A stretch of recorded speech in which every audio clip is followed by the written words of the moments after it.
Okay. Right, so welcome here to this session about Finnish working life. This is now the third one that we're doing this autumn in English, organized by the Career Services. Today, then, we're going to dive into Finnish working culture, the do's and the don'ts, and sort of the hierarchies or non-hierarchies at the working place. And I hope that you have questions. First guest is from the University of Helsinki, Kirsi Korhonen, who is an international HR specialist. And she will be sharing her expertise with you. And also she'll be taking some questions after her presentation. Well, actually, let's just begin. Kirsi, the floor is all yours. Okay. Hello, everyone. I'm Kirsi. I work for the HR services here at the University of Helsinki. And today I hope to tell you a bit about Finnish working culture. All right. I will be talking to the audience more than to the camera. Apologies to the camera. So, like I said, I'm Kirsi. I have been working with global mobility issues ever since I started studying at the University of Helsinki. I was helping foreign students like yourself to get to know Finland and Helsinki and have a good time here. We did a lot of really nice things with the exchange students, for instance, at Erasmus Student Network, and ever since then I've helped people who come to Finland from abroad or go abroad to work. And that's also what I do here at the University of Helsinki. I mainly help staff, so researchers and teachers and their families. But today I'm going to talk about working in Finland and working culture in Finland. There are some peculiarities to it, as you might have noticed. But first I would like to ask, how many of you are currently, well, you're probably all still studying. Are you close to graduating? Some are. Who is already working? I used to work, but I had fixed term Contract. So, Yeah. All right. But you have some experience, some of you have some experience from working life in Finland. All right, good. We have about 40 minutes or so, so I will go through some of the cultural characteristics, and then we can discuss a little at the end, and then I can stay until 3:30. So after, if Shania's speech is done and we still have some questions, I can still answer those then. All right, but so your situation is that you're still studying, or some of you are nearly graduated and some of you might be working already. I'm not usually this immobile. I'm usually everywhere, but I feel sort of restricted by, which is fine because otherwise I'll be. How many of you are actively looking for employment?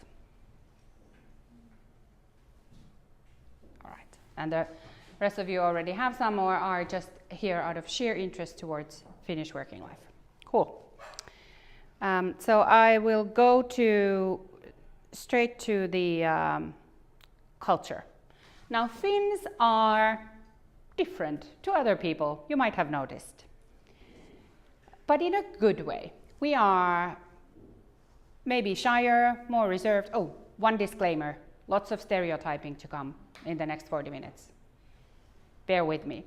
I don't mean to say that all Finns are like this or that all working places are like this, but I have to stereotype so that I can have a presentation like this.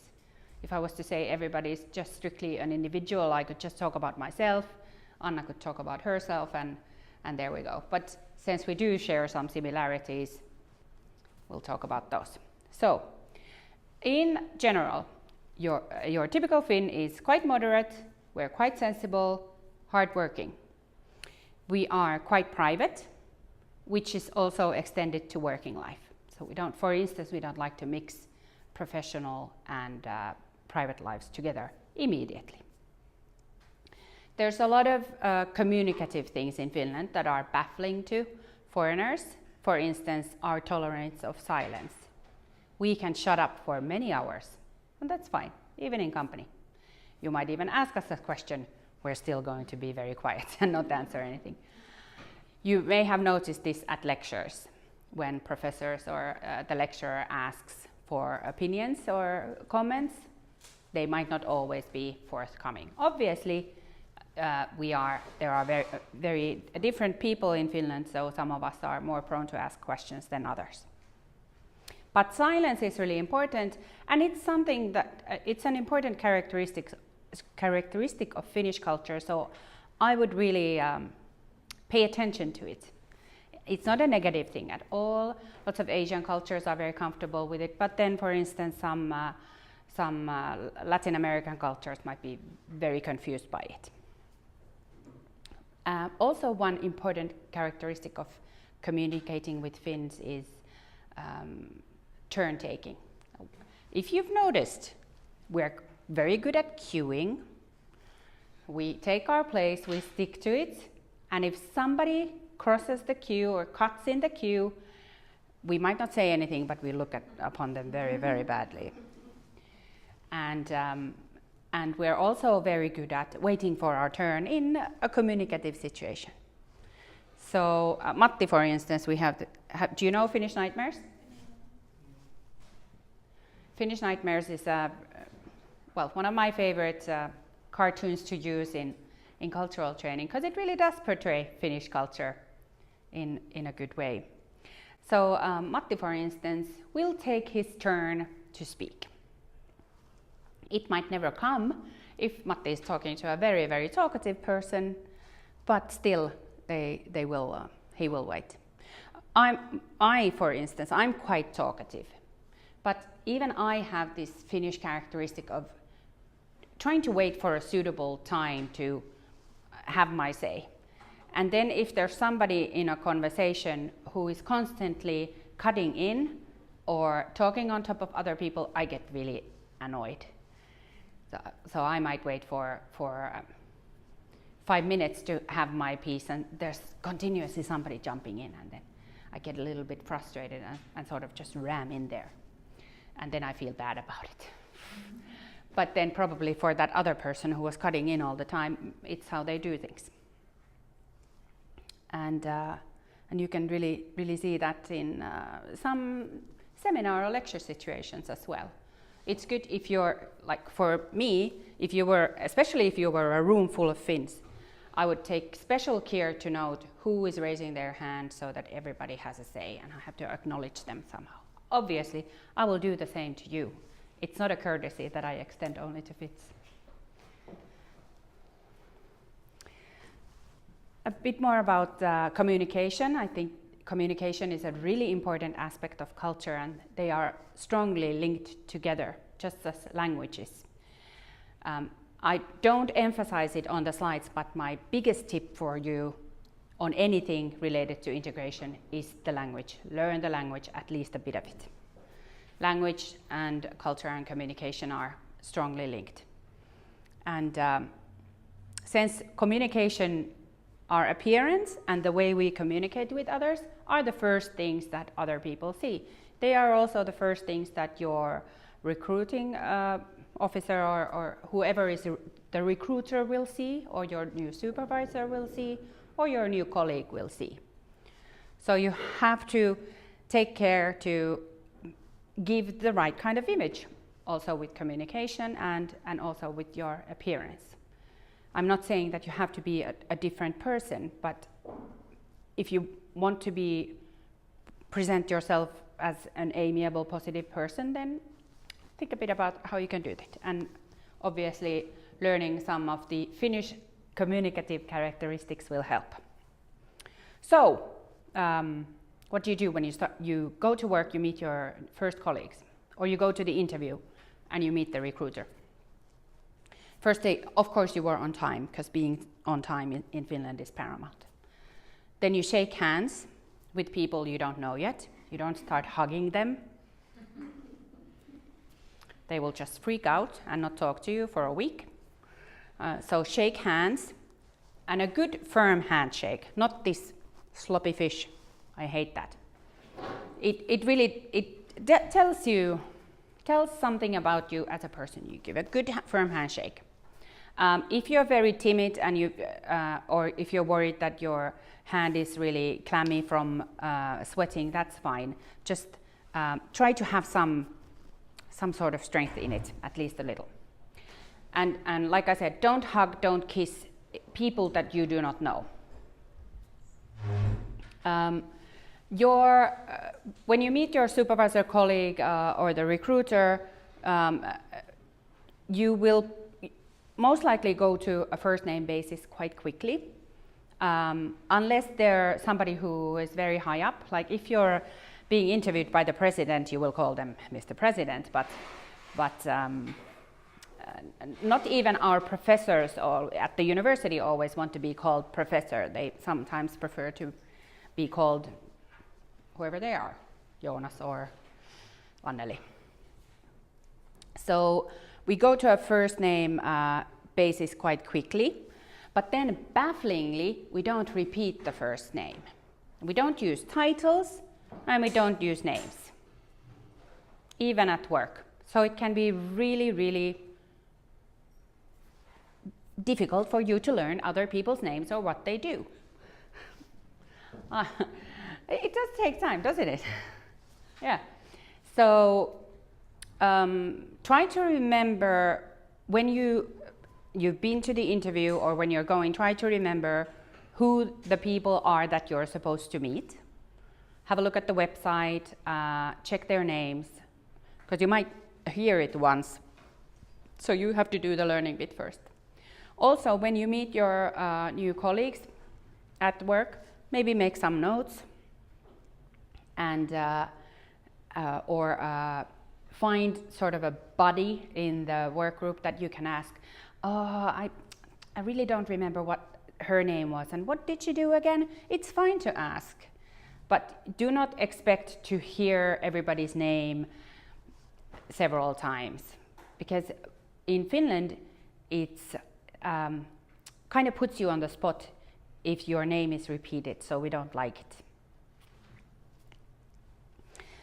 Another thing that you will notice is that there's a lot of autonomy and a lot of independence in working life. And this also extends to communication in the sense that you might feel that your supervisor isn't really communicating, because they're not asking how you're doing or what you're doing. In the first weeks, hopefully they will.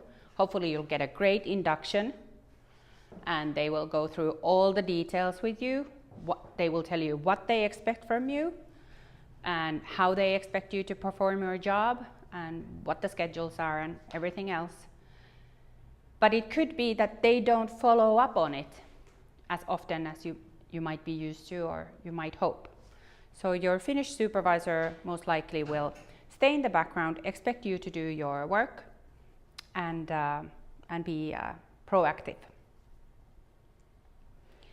Yes? Can I ask a question? Absolutely. So being proactive, do you by that also mean if I require supervision that I can go and ask for it, or is that frowned upon? Absolutely, you can ask for that. Yes, very good question. And I would, if in the beginning something, or if at any point of your employment something is unclear to you, always go ask. There's a lot of these unwritten rules and unwritten instructions or just ways of doing things, like the office code. It's never written down anywhere, and more than half of the time they forget to tell you. Do you bring your own coffee cup? What does it mean when the door is open or ajar or locked? Can I go to Hullutpäivät during working hours? Well, if your boss does, we'll go through that later. Not specifically Hullutpäivät. But there's a lot of unwritten and unspoken things. So the best way is always to ask if you're wondering about something. You can even play the newbie card and suggest. If you notice that there's a lot of unwritten rules, for instance, or unspoken rules, you can suggest, hey, what about adding these to the induction program? Or, God forbid, if there's no induction program, you can suggest having one.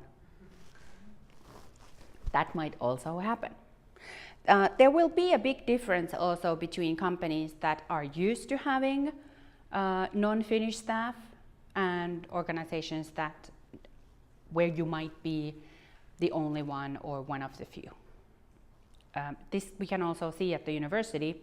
We have some units that have a lot of non-Finns working for them that are very diverse and international. And then we have some other units like HR services where we are all Finns. I think even our trainee, yes, we didn't take an international trainee, did we?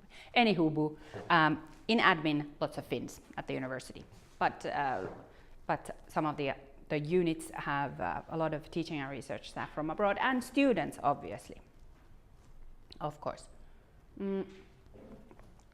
I don't know if you've noticed any differences between Finnish and non-Finnish teachers, for instance.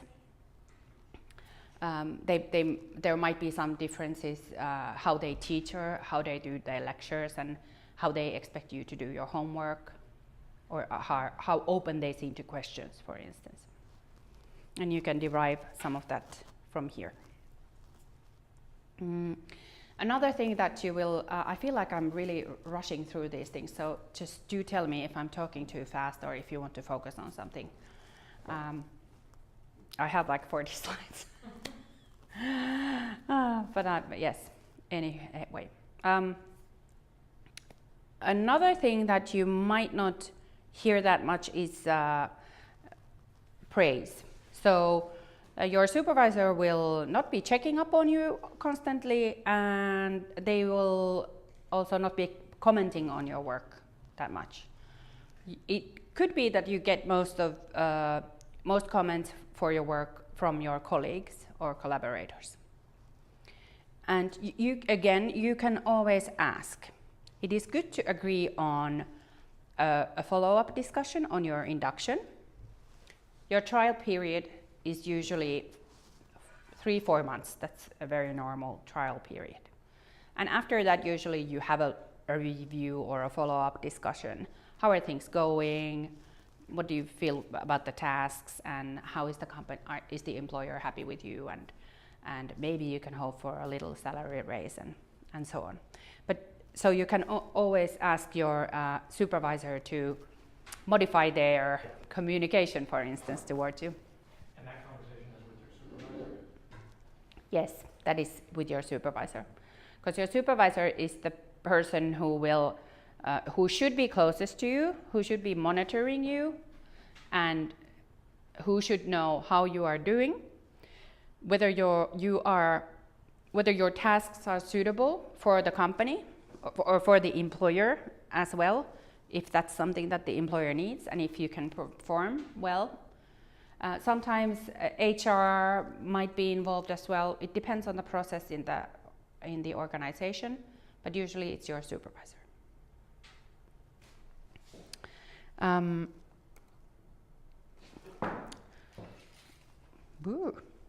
That's about repeating your name. These are really spot on, some of these Finnish nightmares things. It's just super super frustrating. And also this you put a Finn in a meeting room, and then you start talking about their achievements or repeating their name, and they will just feel increasingly uncomfortable. We like I said earlier or just now, you might not get a lot of praise or comments from your supervisor. It's not because they're not happy with your work. It's just because it's not something we do. We're horribly bad at giving feedback, even though we all want feedback. Now, every Finn would like more feedback from their supervisor or from their colleagues, but we are equally bad at giving it. It's ridiculous. One thing that we sometimes do with these, we have these well-being or community events at work, and then you might do a comment or a cheer up or a feedback session just with post-its, for instance. So I might give Anna a post-it saying that she's always so positive, or it's always so great to talk to her, or Shania that it's so cool that she shares her personal experiences, and so on. That's also an easy way for giving feedback. But Finns we're just not that used to it, so it feels again a bit uncomfortable for us. And we're always trying to minimize being uncomfortable, though if you look at these nightmare cartoons, for instance, it seems that we are mostly uncomfortable. And every social situation makes us feel like, oh, I just want to go home and read a book and shut up. It's not true, but yes, being social, it's a difficult sport for us. So, and you also see this at work. So if you are a very talkative person, and your Finnish colleague is very reserved and an introvert more than an extrovert, then it might take some time for your Finnish colleague to warm up to you, so to say, and once they get to know you, they can be excellent friends as well. Yeah, here's another comment on the small talk. I really like these. That was a bit more on the working culture practicalities. Usually our office hours are from 8 to 4. Usually we work from Monday to Friday, about 38 hours a week. But obviously, especially when you're a student, you have a lot of other types of jobs, part-time jobs. They might be during the weekend, they might be in the evening, and these jobs and flexibility in working life is increasing all the time. So even in our work, we have flexibility with the working times, and we don't work during the weekend, but sometimes there might be some event going on during the weekend, like there was a wide hackathon last weekend, and I know some of my colleagues were there during the weekend as well. And this is something you agree on with your employer before you start work. What are your working hours?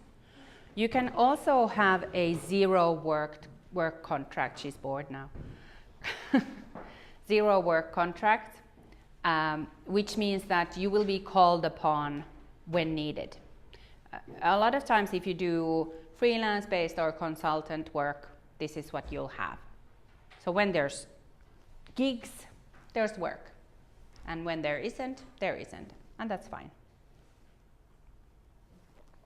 Sorry, my throat is a bit dry, so I have to take some tea every now and then. But take care to agree on the working time with your employer in advance. This is something, if it's not clear from the job ad, you can always ask. You can call in advance even before you've gotten into an interview and ask, what will be the working time, or what are the working hours like? What can I expect to do?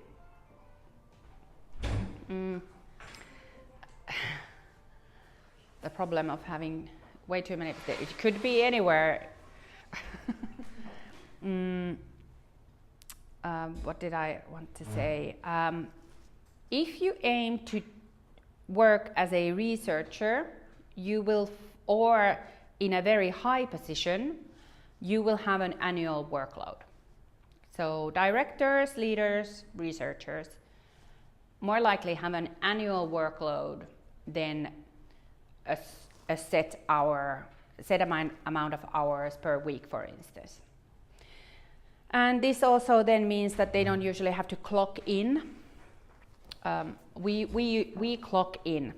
So we show a machine when we come to work and when we don't, or there could be a system where I sign in. And this is based on law. Our employer is obligated to, for our safety, to know where we are at any given time when we're at work, not when we're on our free time, obviously. But so very often in Finland, we still sign in or clock in when we come to work. This is changing again, especially in specialist jobs or expert jobs. And the employees are given more and more flexibility on when they work and where they work, which is great because We do a lot of mobile work, and everybody uses the computer these days. We have laptops, talk on the phone, we go to meetings, so they might not be in a certain office, and that's fine.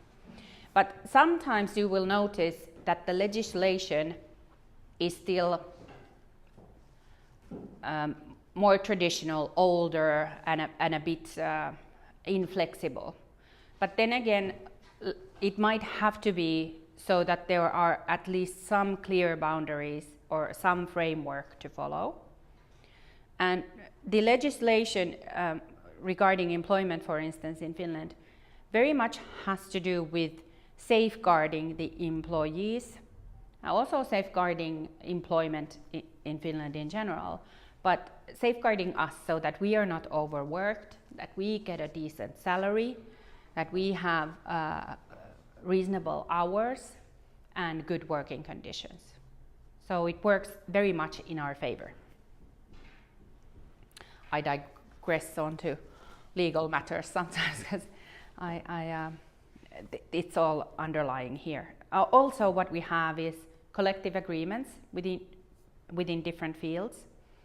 I don't know if you've already been acquainted with them.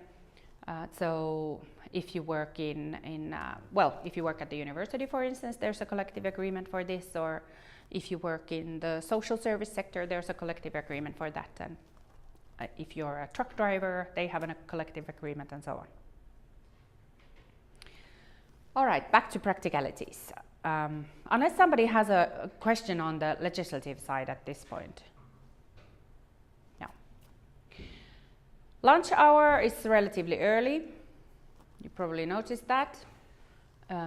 If you work in an office, they might expect you to show up by 9.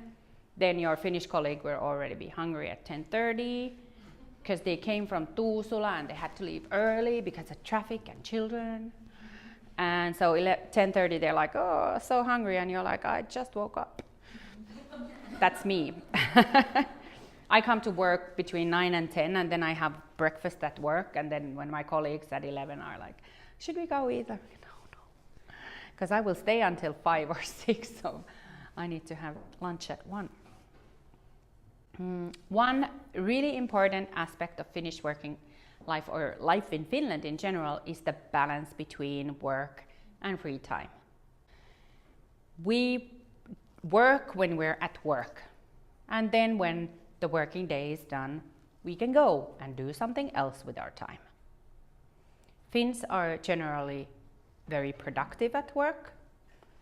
We don't think that, or at least modern day thinking is that it doesn't make you any more productive if you spend 12 hours at work. You don't produce more during the day than if you spend 8 hours and you do something really nice in your free time, or at least do something that's not related to work. In practice, a lot of people might scatter the, let's say, 8 to 9 hours in the day to mostly during working hours or office hours, as we call them, and then a little bit maybe at home, or if they're commuting, for instance, or something else like that. A lot of people who have children, especially if they're in higher positions, they will leave the office early to get their kids or be with their family. And then when they put the kids to bed, they might open their computers again, look at their emails, and they won't be making any phone calls, and hopefully they will not be expecting any answers from you or anybody else. And but they could look at their emails, and a lot of people do this because it's the time of day. The days at the office might be really hectic, or let's say you're a researcher and you're doing something in the lab. You have to watch your experiment, and then you still have to follow up on some emails regarding students or networking or whatever. So you do it when it's suitable for you, and since we all have laptops and the computers with us, we can do it later in the day as well. But you should not be expected to extend your working day, especially in the start of your career. I would be surprised if your supervisor said you have to stay here for 10 hours a day, and only with my permission can you leave. It's not like that. But they will expect you to actually work when you are there. So you can, for instance, you can use social media like Facebook and LinkedIn and Twitter, but don't spend hours on end there. Don't watch videos during working time unless it's related to your work. When you're at work, if somebody pays you to do something, do what they pay you to do. Breaks, obviously, are implied. It's good to have breaks. Also, with regards to communication or language use, English is used in many workplaces, but this will be a hurdle, or the language will be a hurdle for you when you're applying for a job. So even though you might have an organization or a team that can fully function in English, it could be that on the outside, the perimeters of the organization that you need to enter still focus very much on Finnish or Swedish if it's a Swedish-speaking company. So that is why I highly recommend that you learn at least some Finnish. Unless the company clearly states that English is their working language and you do not need Finnish, no problem, that's great. But very often, still, they want you to know some Finnish. Also, you might notice that some Finns are reluctant to use English or shy to use English. Still, we don't like to put ourselves on the spot, and we don't like to lose face. We don't like to look bad. So if we're not sure about something, we prefer not to do it.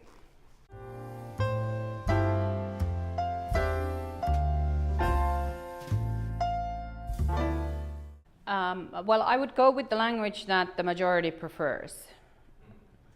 Obviously, if you really want to learn Finnish and you want to use Finnish, then unless the company has clearly, or the organization has clearly said we are not using Finnish as a working language, which again would be weird in Finland, then I probably wouldn't force it. But yeah, so if you're in the interview and they say we work in Finnish, and then in practice there's a lot of English, but you want to use Finnish, then it's fine to use Finnish. It's fine to use either language. The practice is something else. Yeah. Well, the thing with culture is that the directors, the leaders, or the leadership of and the management of a company, they will have an idea of what the company culture is. If they themselves do not enforce the company culture will become whatever it becomes. So the employees will then create the company culture, or the customers if they have a strong relationship with the company. So that's whatever is prevailing and reinforced is the company culture that you go with. If you work in a very diverse team, then you should be aware of more things than just Finnish culture, obviously.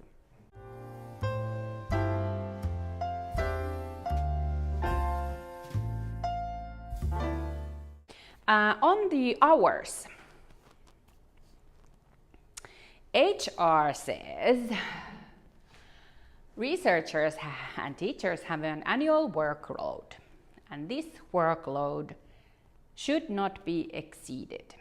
And your supervisor should not expect you to exceed this workload. If in practice they do expect you to do that, and you feel that it is not okay, which it isn't, because they shouldn't expect you to do that, but it's different if they expect you to, let's say, do a couple of hours extra than every day do 12 hours. That's totally different. Then, and if you feel that you do not get enough holidays, for instance, or free time, then I have to say that I would advise that you contact HR, and then we discuss it with the supervisor. I know it is tricky, because when you're a researcher, especially if you have a fixed term contract, you want to do really well, or even in another job, you have a fixed term contract, you want to do really well, you want to get another contract because you want to continue your employment. But this is something where we all have a responsibility towards ourselves, to take care of ourselves and to uphold some standards of equality, for instance. Equal treatment is super important. We can only make a change if we are willing to do that ourselves as well. So if we always if we're always okay with working longer hours or getting less pay or having to work during the holidays, then that is what's going to happen. I know this is very idealistic of me to say, but that is how it is. If I work during my holidays, it's on me. Because I'm in Finland, I'm allowed to say, I'm not going to work on holidays. Now then, if your supervisor gives you grief because of that, then the system kicks in. There is a certain hierarchy in that sense that there's usually somebody above your supervisor as well. And your supervisor shouldn't be allowed to treat you as they wish or overwork you just because of some research project. The resources should be met according to what the expectations are. Obviously, this never happens at this wonderful place called the University of Helsinki, where all supervisors are super nice. There is a law, surprise, surprise, that governs also holidays. On top of that, we have collective agreements that usually give you more. Now, the law is something that is always the deciding factor. There is nothing above the law with related to work either in Finland. The collective agreement can only make things better. Your work contract can only make things better. They cannot contradict the law so that they make things worse for you. It can be worse for the employer, but it cannot be worse for you, the employee. So, for instance, with us, the law gives us a certain amount of holidays, and then the collective agreement gives us more. Now, it's not based on your physical age. It's based on how long you have been working in the field. So, for instance, here at the university, if you've been working at the higher education field for 15 years, you get 8 extra days. Now, and one big bonus working at the university is that we don't count Saturdays into the holiday period. So we have 6 weeks, which is really, really, really, really nice. Now, teaching and research staff have the annual workload. So anything that is outside the annual workload is free time and holiday, which is why you need a good work plan so you can schedule the holiday times. And you agree on the holiday periods together with your supervisor. And by law, you are required to take at least 10 days consecutive holidays during the holiday period.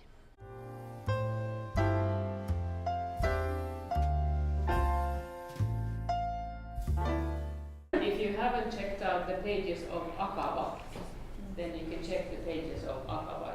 It's a major union, and there's loads of useful information there about the employer's rights and duties. Yeah. Akava, AKAVA. And they have excellent pages in English as well. Yes. Quite a few university graduates belong in that. And then researchers have their own union, for instance. If you want to check the law, you can try Finlex, for instance. Okay. Not all acts are translated, but the biggest ones are. And they are not always official translations, but you'll find information on the working conditions in English. Now again, if you want to check the validity of your work contract, I would turn to the unions. You can use the student union as well. But the unions are again a good place for this. Well, if there was a severe case, the ombudsman. But you would first check whether the contract is in agreement. Obviously, there's legal services everywhere as well. But if you belong to the student union, that's a huge asset, because they have services for everything, and they have good deals with other service providers. So definitely go to them first. So.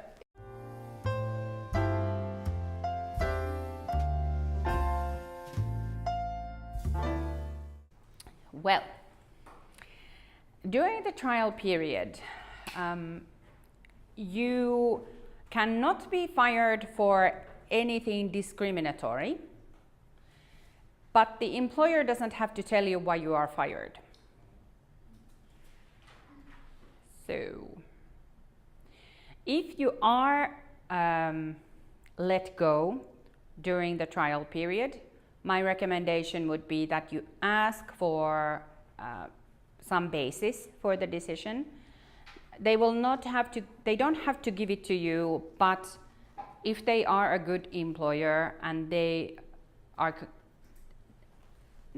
to keep good rapport with you, they will tell you. They can tell you, for instance, that we feel that the tasks are not. Well, they wouldn't probably say you are not up to the task unless you clearly weren't up to the tasks. But they can say something about the work in question, or maybe even a culture fit. But they can't say anything that is discriminatory towards you. So they couldn't say, for instance,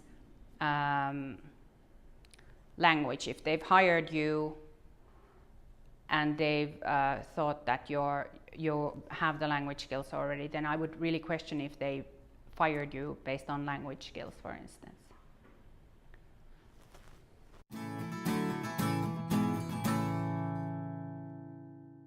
It depends a bit on the process. If there's something in the collective agreement, I would recommend, this is my personal opinion, negotiate anytime you feel like negotiating. Always ask for a raise if you think that it's suitable, and if you have basis for it. Don't ask for a raise just because I need more money for my sparkling wine. You can also say, this work is more challenging than we first thought, or than what is said in the contract or what was said in our earlier negotiations. Clearly, the salary isn't right, or my skill set is better than what the salary requires.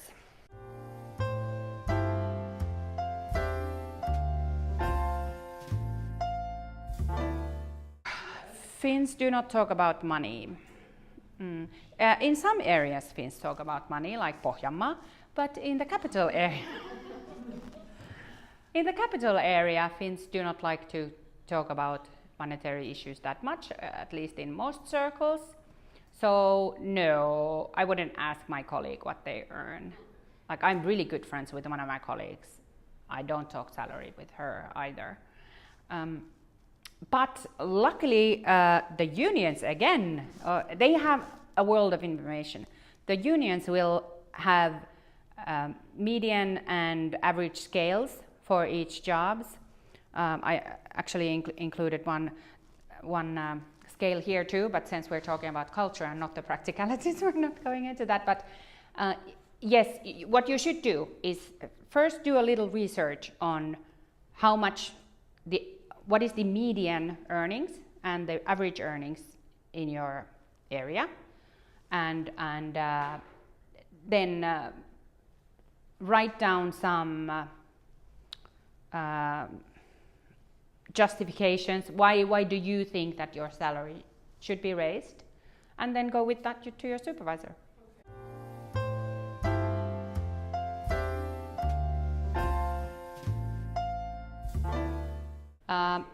These usually are usually a company-wide benefit then if they exist. So usually everybody in the company gets it, and it should have been offered to you from the get-go. For instance, everybody here gets Unicafe lunches for a certain price. Nobody gets anything for commuting, because our taxation then looks at your commuting. So if you work in Helsinki and live in Tuusula, then taxation will take into account the money you spend on commuting.